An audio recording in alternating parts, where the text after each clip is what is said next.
આજ તો મંદિરે ગયો તો પણ ગળદી બહુ હતી મંદિરમાં.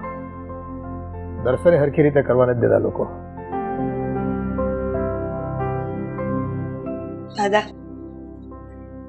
શું થયું બેટા? દાદા એક ભૂલ થઈ ગઈ છે. શું ભૂલ થઈ ગઈ વળી પાછી?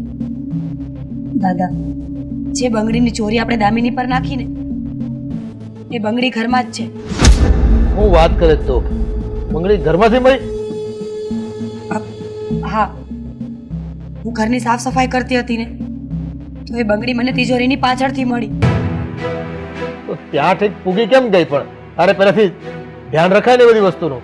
આ ઓલી નિર્દોષ છોકરી ઉપર ખોટો આરોપ ચડાવ્યો આપણે, અને એ વખતે બસ ગુસ્સામાં આપણે ઘરની બહાર કાઢી મૂકી. દાદા, સાચું અત્યારે કહી દીધું ને. મને થોડી ખબર હતી કે આવું થશે એમ. ભૂલ થઈ ગઈ ને મારી. અરે મારા મિત્રની દીકરી હતી બિચારો અશોક, કેટલા ભરોસાથી એક ખરીદી કરવા ક્યાંક જતો હતો પાલીતાણા, તે અહીંયા મૂકી ગયો કે બેન 2-3 દિવસ અહીંયા રોકાય. અને આ ઘટનાએ તો છે ને નિકંદન વાળી દીધું. ઓલી હાવ બિચારી નિર્દોષ છોકરીને આપણે વગર વાકે ઘરની બહાર તગાડી મૂકી. પણ હવે શું કરશું દાદા? એ તો વિચારો. કેવું તો પડશે ને એ લોકોને કે આમાં દામિનીનો કોઈ જ વાંક નથી, કોઈ જ ગુનો નથી. ભૂલ મારી છે. હા, પણ આ તારી ભૂલને લઈને દામિનીને કેટલું સહન કરવું પડ્યું એ તને કઈ ખ્યાલ આવે છે? હા, આવે છે મને ખ્યાલ કે મારી ભૂલની સજા નિર્દોષને મળી. પણ હવે શું થાય? બેટા, હવે શું કરીશું? હવે આપણી પાસે એક જ રસ્તો છે કે અશોકને જઈને આપણે વાત જણાવી અને આપણી ભૂલ બદલ માફી માંગી. હાલ જવું જોઈએ નહીં. નીકળો અહીંયાથી. પહેલા જ મેં કીધું તું એ દામિની સારી છોકરી છે, એ આવું કરે જ નહીં. પણ માયના જ નહીં ને તમે. જાઓ હવે, સમજાવો એને. હા, હવે પણ ભૂલ થઈ ગઈ. એ બંગડી તે દિવસે ત્યાંથી ન મળી જ્યાં મૂકી હતી ત્યાં, એટલે શંકા તો જાય જ ને, સ્વાભાવિક છે. પણ અમે અમારી ભૂલ સ્વીકારીએ છીએ ને. મીરા ક્યાં ના પાડે છે? અને જઈએ છીએ અશોક પાસે અમે લોકો. હા, મેં કહ્યું ને કે મારી ભૂલ થઈ ગઈ. અને જો ખોટું જ બોલવું હોત તો હું અત્યારે સચ્ચાઈ શું કામ બતાવત? અરે એ બંગડીઓને લઈને મેં છુપાઈ દીધી હોત તો. હા, આપણાથી ભૂલ થઈ ગઈ છે. આપણે અશોકને જઈને વાત કરીએ. એક કામ કર, હું જાઉં છું. હવે તમે અત્યારે માફી માંગવા જાઓ. તમને ખબર જ હતી કે એ છોકરીએ ભૂલ નથી કરી, એનામાં કોઈ કમી નથી. પણ છતાંય તમે લોકો માયના નહીં. અને આવી રીતે કોઈ પણ દીકરી ઉપર જોયા મૂક્યા વગર આપણે આરોપ ન મૂકી શકીએ. તમે લોકો સમજો કેમ નહીં? એવો જ આરોપ આની પર આવ્યો હોત તો તમને કેવું લાગત? હા, અમારી ભૂલ છે, અમને ખબર છે કે એ જ વસ્તુ જો મારી દીકરી ઉપર થયું હોત ને તો હું સહન ન કરી શકત. પણ એ ભોળી દીકરી અત્યારે અમારી ભૂલ થઈ ગઈ ને અમે એને બસ બેટા હવે મોડું નથી કરવું. હું જાઉં છું એની પાસે અને અશોકને વહેલી તકે આ વાત જણાવી દઉં. હાલો સાંભળીને અથવા તો શંકા કરીને કોઈના પર આરોપ ન મુકાય. સમજી રાખજો. હા બેન, ભૂલ થઈ ગઈ, હવે માફ કરો ને. બીજી વખત આ ભૂલ નહીં કરીએ. દાદા,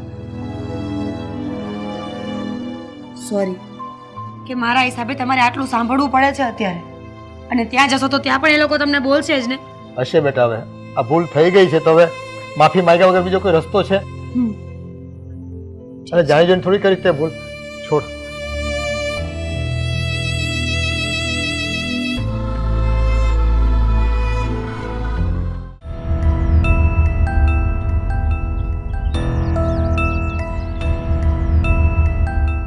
અશોક, એ અશોક, અશોક. મને લાગે છે કે બહાર. અરે અશોક, તું ક્યાં ગયો તો? હા, અમે તમને મળવા આવ્યા અને તમે ક્યાં ગયા હતા? હું મારી બેનને ગોતવા ગયો તો, મારા ભાઈ બહેનને જોડે લઈને. અશોકભાઈ, આ શું થઈ ગયું? દામિની અચાનક ક્યાં ગાયબ થઈ ગઈ? રાધાબેન, હું થોડાક સમય પહેલા પાલીતાણા ગયો હતો તો રસ્તામાં મારા પપ્પાના મિત્રનું ઘર હતું ને, તો ત્યાં મારા બેનને મેં થોડાક દિવસ રોકાવાનું કીધું હતું. તો એના ઘરમાં થોડા દિવસમાં સોનાની બંગડીનો ચોરી થઈ. તો એ આરોપ મારી બેન પર લાગ્યો. અને રાધાબેન, મારી બેન છે ને એ એવી નથી એટલે કાંઈ શંકા કુશંકા નહીં કરતા. અરે નાના અશોક, આમાં શંકા કુશંકાની વાત જ ક્યાં આવે છે? સવાલ તો એ છે કે દામિની ગઈ ક્યાં? હા, આ દામિની ગઈ તો ગઈ ક્યાં?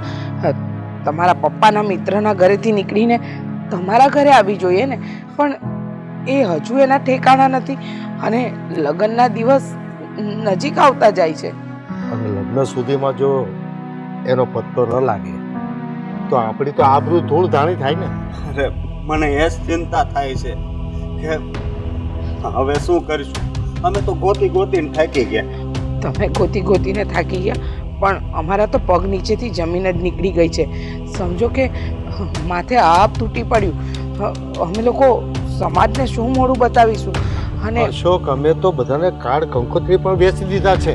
હા, અને આ 15 દિવસમાં લગ્ન આવશે અને જો લગ્ન ટાણે દિનુભાઈ, મારા પર ભરોસો રાખજો હો. મારી બેને ચોરી નથી કરી. અરે ભાઈ, મને વિશ્વાસ છે તારી ઉપર ને દામિની ઉપર કે તમે કોઈ દિવસ આવું ન કરી શકો. હા, અમને વિશ્વાસ છે, પણ આ લગ્નના દિવસ સુધી જો દામિની ન આવી તો શું કરીશું? અમે ક્યાં જઈશું? તમે વિચાર તો કરો. જો દામિની નહીં આવે અને લગ્ન નહીં થાય તો? કાકા બેન, એ વાતની જ મને મૂંઝવણ છે કે તો શું કરીશું. અરે અશોક, અમે તો સગાવાલામાં બધે કાર્ડ પણ વેચી દીધા છે. હા, હવે શું થશે ને એના જ ડરથી જીવવાનું મુશ્કેલ લાગે છે. ભગવાનને પ્રાર્થના કરીએ દામિની જ્યાં હોય ને ત્યાંથી પાછી તમારા ઘરે આવી જાય અને અમારા ઘરની વહુ બનીને આવે. હવે શું આવ્યા છો તમે? મારી બેન પર કઈ ગુનો મૂકવા આવ્યા છો? ના અશોક, હું તો માફી માંગવા આવ્યો છું. માફી? હા, મારી બેન ઉપર જે અમે આરોપ મૂક્યો હતો ને એ અમારી ભૂલ થઈ ગઈ.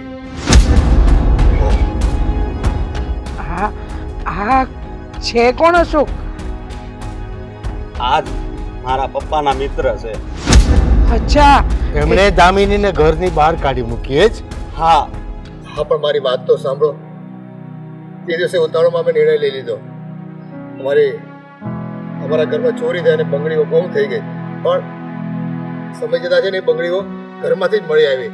એટલે હા અશોક, અમારી ભૂલ થઈ ગઈ તે દિવસે, પણ બંગડી હવે અમારા ઘરમાંથી જ મળી છે, તો હું માફી માંગુ છું તમારી. શું બંગડી તમારા ઘરેથી જ મળી? હા બેટા, આ મીરાથી કંઈક અવળા હાથે બંગડી ક્યાંક મુકાઈ ગઈ છે અને અમે ભૂલમાં છે ને એ દિવસે જડી નહીં ને એટલે દામિની ઉપર આરોપ નાખ્યો, પણ બંગડી તો ઘરમાં જ હતી. તમે તો માફી માંગી લીધી, પણ તમને ખબર છે તમે કેટલી મોટી ભૂલ કરી છે? અરે એક જવાન દીકરીને તમારા ઘરમાંથી બહાર કાઢી મૂકી, જવાબદારી સોંપીને ગયા હતા અને આજ સુધી અમારા ઘરની થનારી વહુનો કોઈ પત્તો નથી. એ તમારા ઘરેથી નીકળીને પછી એના ભાઈના ઘરે પણ નથી આવી. પણ ભાઈ, 15 દિવસ પછી દામિની સાથે મારા ભાઈના લગ્ન છે. અમે કાર્ડ કંકોત્રી વેચી દીધા છે અને લગ્નની તારીખ સુધીમાં દામિની નહીં મળે તો શું થશે? તમને સમજાય છે કંઈ? અરે ભાઈ, એવું નહીં થાય. તમે થોડી ચિંતા કરવાનું બંધ કરજો. એવું હશે તો હું પણ એને શોધીશ. તમે થોડી ધીરજ રાખો. અરે શું ધીરજ રાખીએ? હા, લગ્નને 15 દિવસ બાકી છે અને તમે ધીરજ રાખવાનું કહો છો અમને? હા ભાઈ, હું સમજી શકું છું કે તમારા ભાઈના લગ્ન દામિની સાથે 15 દિવસમાં જ થવાના છે, પણ જુઓ, દામિની આ 15 દિવસમાં નહીં મળે ને તો એનો ઉકેલ છે મારી પાસે. શું છે ઉકેલ? હા, મારી પૌત્રી મીરા છે ને એના લગ્ન હું તમારા ભાઈ રોહન સાથે કરાવી દઈશ. અરે પણ એ કેવી રીતે શક્ય બને? મારો ભાઈ પણ એને પસંદ તો કરવો જોઈએ ને. હા, આ કોઈ થોડી ઢીંગલા ઢીંગલીની રમત છે કે દામિની નથી મળતી તો અમારી દીકરી મીરા સાથે તમે પરણાવી દો. ના ના, હા કોઈ વાત ન થઈ. અરે અશોકની બેન અને અમારા ઘરની થનારી બહુ નથી મળતી અને તમે તમારી પૌત્રીના લગ્ન મારા દિયર સાથે કરાવવા તૈયાર છો? તમને ખબર છે કેટલો હરખ હતો મારી બેનના લગ્ન કરાવવાનો મને. હા પણ જો ભૂલ અમારી છે. દામિની જો ન મળે ને તો બીજું શું કરી શકીએ?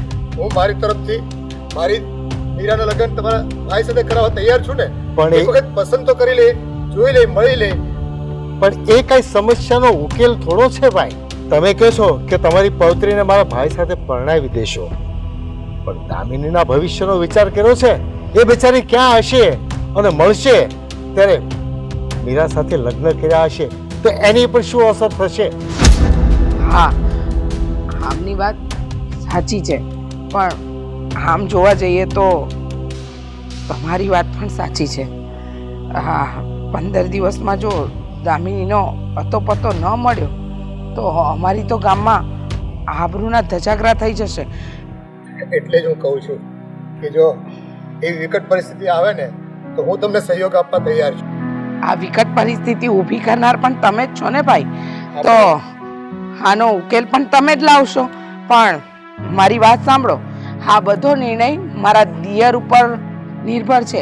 જો એ તમારી પૌત્રી સાથે લગ્ન કરવા તૈયાર હશે તો અમે વિચારીશું. ઠીક છે, હવે અત્યારે આપણી પાસે એક જ ઉકેલ છે. અશોક, તું, ભાઈ, તમે અને અમે બધા પ્રયત્ન કરીએ દામિનીને શોધવાનો. હા, પછીની વાત પછી વિચારશું. પણ વિનુભાઈ, મારી બેન મળી તો જાહે ને? હા, આ બસ ધીરજ રાખ. તો હિંમત રાખ, આપણે બધા મહેનત કરી અને એને શોધીશું. હા, હા. ઠીક છે?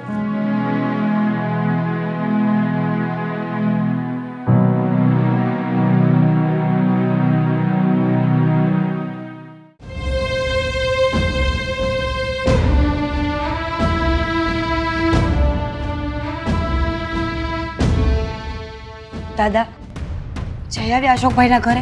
શું વાત કરી? દામિની પાછી આવી? કંઈ કહ્યું એમણે? બોલો ને દાદા કંઈક. હા બેટા, હું ગયો હતો દામિનીના ઘરે, પણ એવા સમાચાર છે કે દામિની હજી ઘરે જ નથી આવી. અને અશોકને મળ્યો ને તો ખબર પડી કે 15 દિવસ પછી એના રોહન સાથે લગ્ન છે અને હજુ દામિનીનો કોઈ હતો પતો નથી. હવે તો શું કરવું ને કંઈ ખબર પડતી નથી. ક્યાં ગોતવી દામિનીને? પણ હવે શું થશે? હા બેટા, આ ઉપાધિમાંથી નીકળવા માટે મેં એક ફેસલો કર્યો છે. ફેસલો? હા, અને મને પૂરેપૂરો ભરોસો છે કે તું મારા નિર્ણયને માન આપીશ. કેવો નિર્ણય દાદા? મને કંઈ સમજાવો તો ખબર પડે ને. શું કહેવા માંગો છો? હા બેટા, હું અશોકના ઘરે ગયો ને ત્યારે દામિનીના જેની સાથે વિવાહ થવાના છે ને એના સાસુ સસરા પણ ત્યાં હાજર હતા અને એ લોકો પણ એને શોધતા હતા. હવે લગ્નને માત્ર 15 દિવસ બાકી રહ્યા છે અને કહેતા હતા કંકોત્રીને બધું વેચાઈ ગયું છે અને સમાજમાં બધાને કહેવાઈ ગયું છે. અને જો દામિની નહીં મળે તો અમારી તો ઇજ્જતના ધજાગરા થશે ને. એટલે મને થયું કે આ બધું આપણા લીધે થયું છે, આપણી ભૂલને લીધે થયું છે. પણ દાદા, એટલે મેં એમને ખાતરી આપી કે જુઓ, આ લગ્નની તારીખ સુધીમાં દામિની નહીં મળે ને તો મારી પૌત્રી મીરા છે એના લગ્ન હું તમારા રોહન સાથે કરાવી દઈશ. પણ દાદા, તમારે મને પૂછવું તો જોઈએ ને. તમે આમ થોડી કરી શકો. મને પૂછ્યા વગર જ મારા લગ્ન નક્કી કરી નાખ્યા, અને એ પણ કોની સાથે? જેવા વ્યક્તિને હું ઓળખતી નથી, જેને જોયો નથી. પણ બેટા, આ આપણી ભૂલનું પ્રાયશ્ચિત કરવા માટે એ સમયે મને જે સૂઝ્યું ને એ મેં કહી દીધું અને હા, મને પૂરી ખાતરી હતી કે તું એમાં સંમતિ આપીશ. પણ દાદા, લગ્ન કરવા એ કોઈ વાતનું નિવારણ નથી. હા, માન્યું કે મારાથી ભૂલ થઈ ગઈ છે, પણ એક ભૂલના કારણે આખી જિંદગી ખરાબ તો નહીં કરાય ને. આમાં જિંદગી ખરાબ કરવાની ક્યાં વાત આવી? આ તો દામિનીને કંઈ થઈ ગયું અને દામિની જો હાજર જ ન થઈ તો આપણે એ પરિવારને મદદ કરવી જોઈએ. અને આપણે આ ભૂલને લઈને દામિની આજે ગુમ થઈ ગઈ છે, એની શું હાલત હશે, ક્યાં હશે, કંઈ એનું ખબર નથી. અને જો જાન લઈને આ લોકો જાય ને તો એ લોકોની શું આબરૂ રહેશે? સાચી વાત છે દાદા તમારી. ઠીક છે, જો મારી ભૂલનો આ જ પ્રાયશ્ચિત છે તો હું કરવા માટે તૈયાર છું. પછી એ લગ્ન હોય કે મારું મોત. ના બેટા, એવું નથી. સામેવાળા માણસો સારા હોય ને એવા મને લાગ્યા. અને એ લોકો પણ કહેતા હતા કે અમારે તો દામિની જોડે જ લગ્ન કરાવડાવવા છે, એટલે તમે અમને દામિનીને શોધવામાં મદદ કરો. એ લોકો રાત દિવસ એને ગોતે છે. પણ હવે કદાચ જો સંજોગો વિપરીત થાય તો આપણા તરફથી એને અહીંયા દાણા આપી છે આપણે એને, કે એવી તકલીફ તમને નહીં પડવા દઈએ અમે. એટલે બેટા એક કામ કર ને, તું છે ને એ છોકરાને એક વખત મળી તો લે, જોઈ લે, વાતચીત કરી લે. અને ખરેખર મારું તો મને એવું કહે છે કે છોકરો પણ માની જશે. ઠીક છે, તમે કહો છો તો હું એવું જ કરીશ. હું વાત કરી લઉં છું એની સાથે. હા બેટા, અને મને પૂરી શ્રદ્ધા છે કે જો તારે એની સાથે લગ્ન કરવા પડે ને તો તું ત્યાં સુખી જ રહીશ.